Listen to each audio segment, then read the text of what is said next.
Boy, a lot going on tomorrow. The Cheeto-in-Chief is going to give his State of the Union address. This is going to be interesting how he threads this needle. He's saying he wants to raise defense spending by 10%. That would be $50 to $60 billion. But he's got to do away with things like, you know, the arts programs that cost a few million. And you know, let's voucherize Medicaid. Let's be sure to do that, right? That'll save us some money. It's starting to get real, is what's going on here. And I think that it's not going to go well for these guys when Americans start realizing what the real agenda of the Republican Party is and has been basically since the Reagan capture of the Republican Party. The Reagan capture of the Republican Party turned it into the party of fat cats and billionaires and transnational corporations.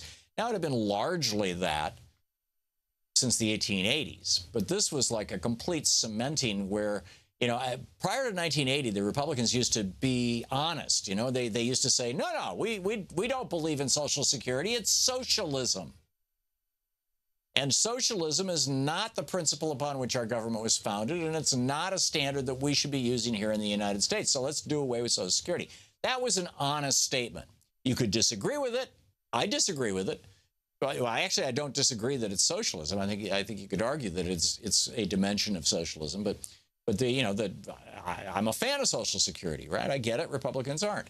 Same thing for Medicare. Same thing for Medicaid. Same thing for any kind of support for average working people, whether it's supporting their right to unionize or whether it's supporting their right to deduct their credit card interest from their taxes, which, by the way, was done away with by Republicans. But now, you know, Donald Trump ran on this populist platform of, I'm the guy who's going to protect your Social Security. I'm the guy who's going to protect your Medicare. I'm the guy who's going to protect your Medicaid. Don't worry, we're not going to touch those programs. Now that it seems to have dropped down to just, we'll protect your Social Security and your Medicare, because those are people over 65 who are vigorous in their enthusiasm to vote. But Medicaid, at least in the states that expanded it, which is, you know, a majority of the states in the union, but you've still got a bunch of red states where you've got governors who are trying to screw their lower income working people in order to make a point about how much they hated that black man in the White House. President Obama. You've got these states that have refused to expand Medicaid coverage, so it doesn't matter to them. I mean, I heard this very disingenuous interview this morning. Don't recall if it was on MSNBC or NPR, and you know, where the guy was going, well, you know, it's going to impact some states a whole lot more than others if they do away with Medicaid, or if they dial it back. Well, of course it is. It's going to whack the blue states that said, sure, we'll take the Medicaid expansion dollars. And the few red states, this is why John Kasich is out there saying, hey, wait a minute, because he expanded Medicaid in Ohio.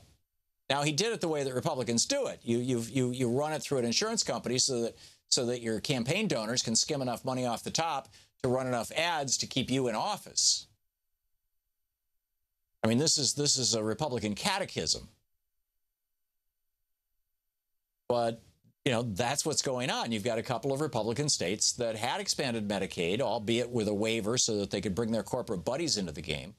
And they're saying, well, wait a minute. But see, Medicaid is, you know, you're not even eligible for Medicaid if you earn over some, you know, it's state by state, but if, you know, more or less in the neighborhood of around $16,000 to $20,000 a year, you are no longer eligible.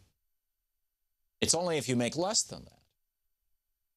And one of the things that Republicans know is that the working poor have the lowest voting records of pretty much anybody in the United States.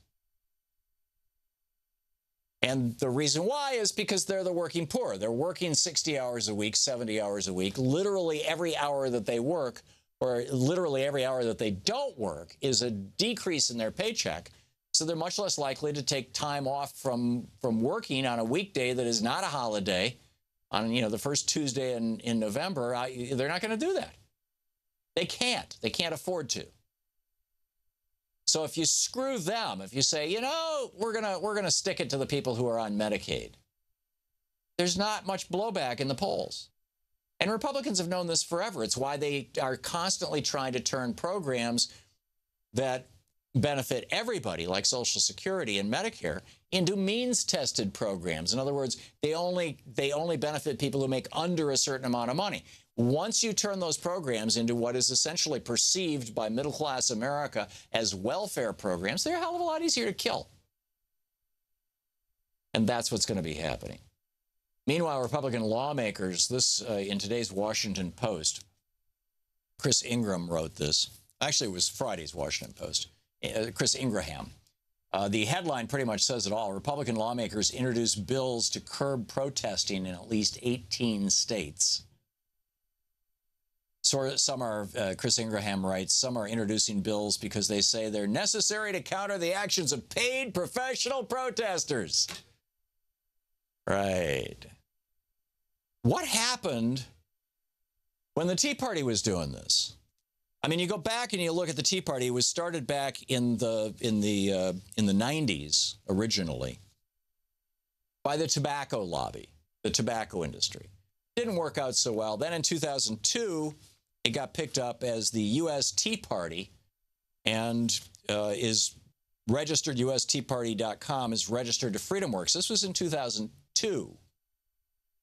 Obama was not, I think at that point in time, he was not even a United States senator. But the Koch brothers wanted to spread this argument that, you know, taxes on billionaires are too high.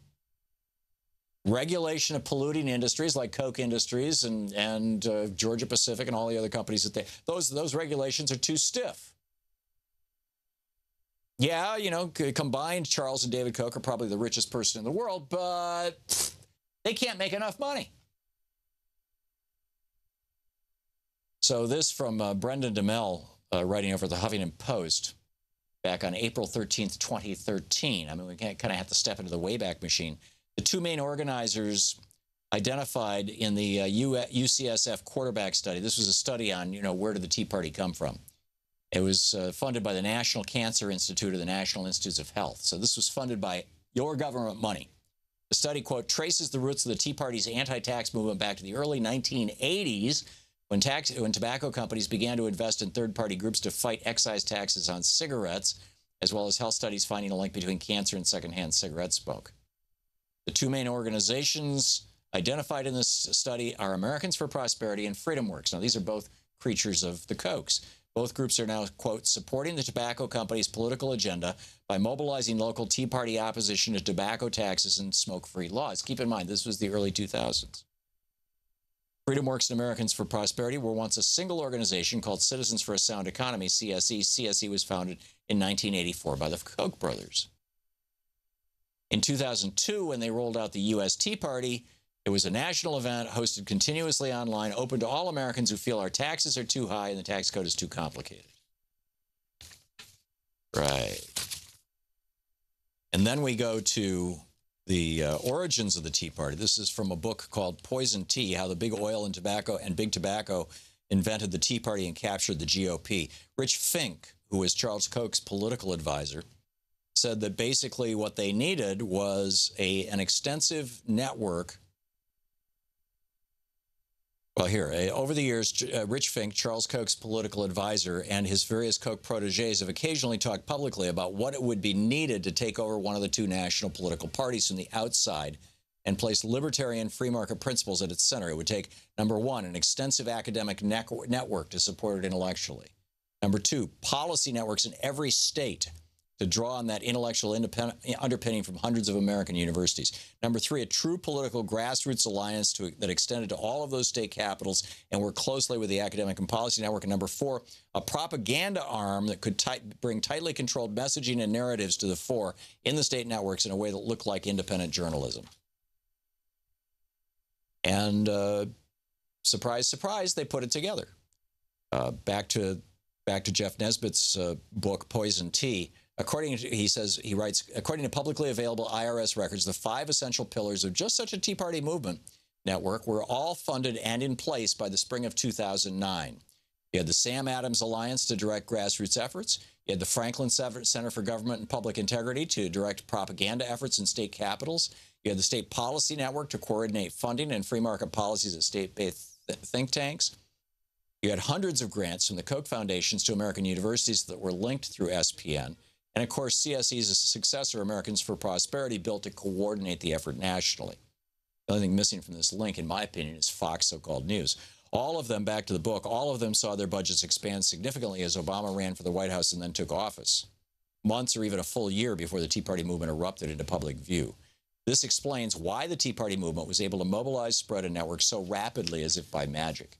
So now you've got Republicans who loved the Tea Party, even though, and this is from the New York Times by Frank Rich, it was titled The Billionaires Bankrolling the Tea Party. He writes, FreedomWorks, which would like Americans for Prosperity, is promoting events in Washington this week. Under its original name, Citizens for a Sound Economy, FreedomWorks received $12 million of its own from Koch family foundations. Using tax records, Jane Mayer found that Koch-controlled foundations gave out $196 million from 1998 to 2008, much of it to conservative causes and institutions. That figure doesn't include $50 million in Koch Industries lobbying and $4.8 million in campaign contributions by its political action committee, putting it first among energy company peers like ExxonMobil and Chevron.